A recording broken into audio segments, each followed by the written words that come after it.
Magandang umaga sa inyo. Ako nga pala si Rian Ray Ayong Mitimanti at gagawa tayo ng basket composting at ito lahat ang gagamitin natin lalagyan na may butas sa ilalim.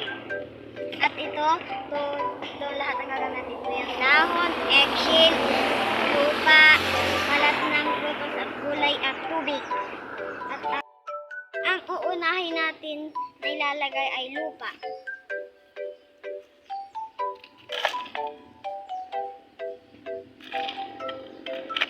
Kasunod ay ito yung dahon.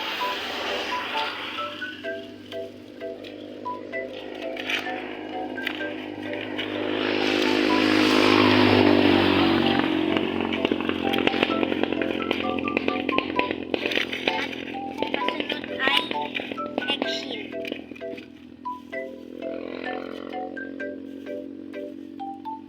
Kasunod ay balat ng prutos at gulay. Bubuksan natin ang tubig. At ang kasunod ay ulit-ulitin lang natin ilalagay.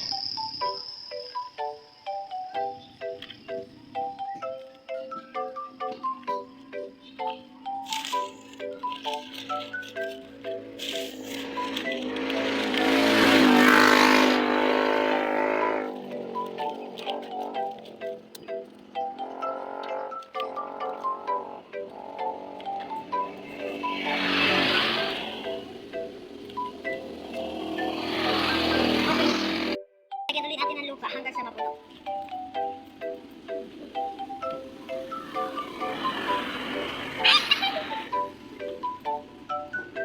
At lagyan natin ng tubig.